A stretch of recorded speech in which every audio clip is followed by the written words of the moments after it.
Bonjour.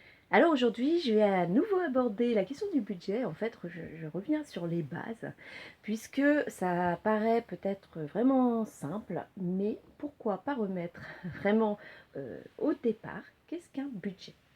Donc un budget, c'est quoi? C'est une prévision des recettes et des dépenses sur une période déterminée. Donc déterminée, ça va être à la fois, soit vous les faites hebdomadaires, soit vous les faites au mois, soit vous les faites annuellement.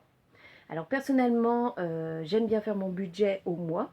En même temps, j'ai aussi un fichier où je les regroupe de façon annuelle, de savoir ce que j'ai comme dépenses dans mon année.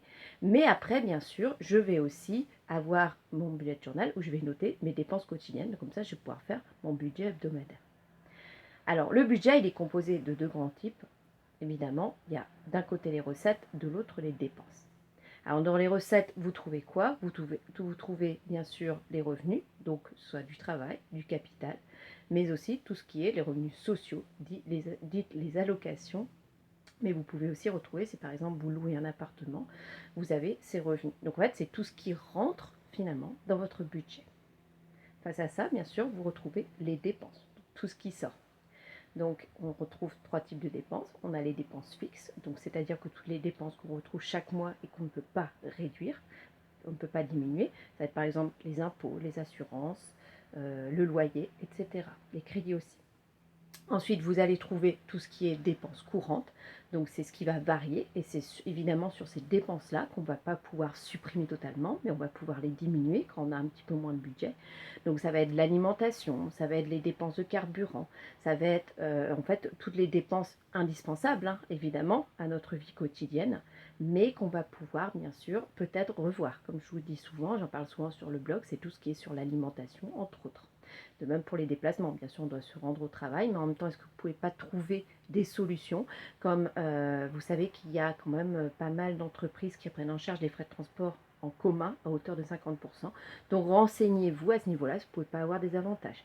C'est aussi prendre les transports en commun peut aussi vous faire gagner du temps. Après, évidemment, ça dépend. Personnellement, j'habite en pleine campagne, le transport en commun, c'est un petit peu dommage. Donc ce que je fais, c'est que je prends ma voiture, mais je vais regrouper tous mes rendez-vous pour vraiment limiter mes dépenses.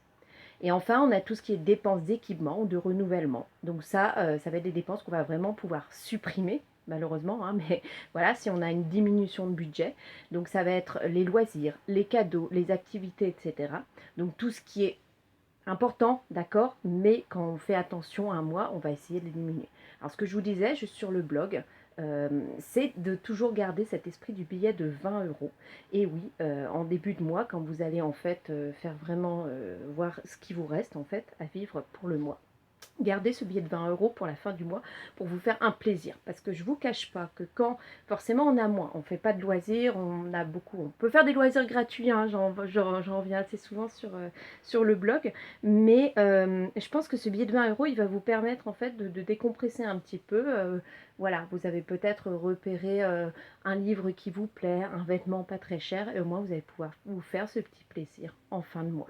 Bien sûr, si vous n'utilisez pas ce billet de 20 euros, pourquoi pas le garder pour le mois d'après et pour vous faire un plus gros cadeau. Mais prenez toujours l'habitude de vous retirer 20 euros. Et enfin, pour terminer, vous avez donc le solde, donc qui va être les recettes moins les dépenses. Et c'est là que justement, je reviendrai dans de prochaines vidéos, de prochains articles sur le blog, qu'est-ce que vous pouvez faire en cas donc de solde négatif. Finalement, ce que je ne recommande pas, hein, mais c'est vrai qu'il faut vraiment faire très très souvent votre budget pour savoir où vous en êtes, évidemment, régulièrement. Voilà, je vous remercie d'avoir regardé cette vidéo, je vous dis à très bientôt, bye.